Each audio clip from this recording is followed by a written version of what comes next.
Mic check 1 2. What's going on? What's going on? YouTube, let's go. We good?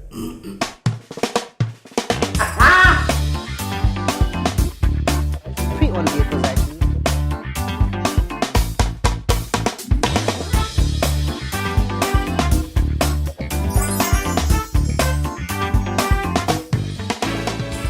Hey, what's up everybody? Welcome to the Ride with Under, and of course it's another exciting episode, and today we're doing a bit of consumer advice. We're talking about a topic that a lot of people have got issues with. We're talking about finance, and we're talking about residuals and balloon payments.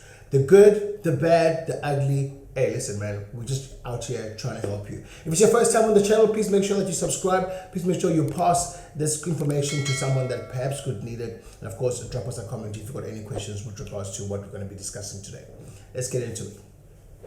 So let's talk about residual. What is residual? Well, like the word suggests, residual just means that it's something that is left over, something that is put aside. Okay, so I'm going to use this whiteboard behind me to better explain what I'm trying to talk about. But remember, I'm not a financial advisor, so I'm just speaking from experience that I've got with regards to vehicle sales. It's 17 years experience in the game, so I've seen this a lot, and I'm going to best explain it so that a lot of you guys can actually understand, especially those people that are buying cars for the very first time. So let's go to my whiteboard real quick. Okay, so let's say you're buying a vehicle that costs 100,000 Rand. Okay, so 100. Okay. Now you're gonna have residual of, let's say, 30%. 30% of that is gonna be 30K. So you're gonna be financing then 70,000. Okay. Now normally when you finance a car over 48, 52, 60, 64, 72 months, however long it is. So let's say for the purpose of this exercise, you're financing your car over 72 months. All right. So after 71 months, okay, so you would have financed 70 grand plus whatever interest. I'm just going to put here percent. Basically, not 1%, but it's percent. So after that 71 months, okay, you still owe the remaining 30,000 Rand, because remember, you took out 30% residual. Okay. So now this 30%, remember the whole reason why you took out that 30% is because you didn't want to pay an installment on 100K because it was quite a bit for you. So you wanted to reduce your installment, and you end up paying an installment of 70,000 plus whatever percentage of interest that you qualify for from the bank. So now you've got this 30,000 that you still have to pay. You've got a few options here. Option number one, you can sell your car. Okay. When you sell your vehicle, you go to the bank and you ask the bank for a settlement which is inclusive of this 30% that you've put aside. Okay, this at the moment does not have interest. It's just 30,000. That's what it is. All right. So you sell. That's option number one. Option number two, if you have the cash. Okay. If you have the cash, then you can pay that as your final installment, and that's that, and the car is yours. That's option number two. All right. So you sell as the first option, and you pay cash, you keep the car. That's option number two. Option number three, okay, you can choose to refinance that 30,000. Okay.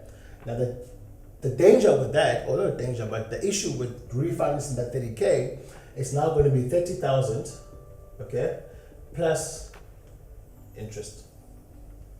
So that's the downside of refinancing that residual. So in essence, what you've done, you've gone from 72 months to possibly 84, maybe even 92 months. And this is all dependent on what the bank approves you for. What you and your bank decide what you're going to do with this 30,000. Okay, so let's sum it up real quick. So the reason why you took out a residual in the first place was because you wanted to pay a lower installment. So you didn't want to pay an installment from 100,000. You wanted to pay an installment from 70,000 because that's more affordable for you. That's the reason why you took it. So how it works is that there's 30% that's been put aside, so you can finance 70 plus the interest. On your 72nd installment, the bank's going to require that amount of money. That's what they want. Okay. The options again, you can sell your vehicle When I say sell, you can trade in. Okay, maybe that's a better word to use. You can trade it in for something else. Okay, so you avoid paying that. Or you can pay cash if you want to keep the vehicle. All right, if you've got the 30K, you can pay cash, you want to keep the vehicle. Or you can refinance that 30,000 over maybe a couple of months. But now it's going to be 30,000 plus whatever interest that the bank is going to put on that finance. Now, is residual a good idea? It's a good idea if you want to pay less installment. The better way of doing that is to obviously put a deposit down. But if you don't have a deposit, then you kind of have to go this route because it's the only one that's available really. Or you can go buy a cheaper car. One of those things. So the negative side of it, you're going to pay a bit more interest if you choose to refinance.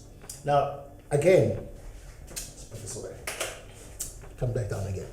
So for people that do a lot of mileage, people that travel a lot, people that do like 4,000 or 5,000 kilometers in a month, perhaps residual is not the right thing for you to do because remember, you're probably going to change your car after about 3 or 4 years.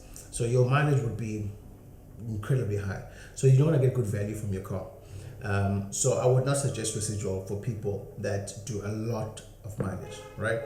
And people that generally try to change their cars every 2-3 years because of the high mileage. So residual payouts, no, it's not a good idea for that. But if you want to pay a low installment and you look after your vehicle, you're going to change your car after maybe 5 years, it's not really a bad idea. I'm speaking from experience. I bought my first vehicle under residual. I did it over 72 months, 30%. And when I was done with the vehicle, when I was selling it after 6 years, I actually made a bit of money because I looked after my vehicle. So I didn't do a high mileage and I kept the car in good nick. So it's not all gloom and doom when it comes to residual, but you just need to understand the implications thereof.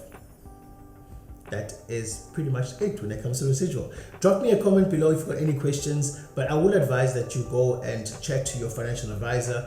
They can give you a bit more information with regards to residual and give you advice on how to manage your profile as well. But for me, that's the easiest way I can explain residual. I hope you got it. Drop me a comment below if you've got any questions, and please pass it on to your friends. We'd love to hear what they have to say with regards to the topic. See you again soon.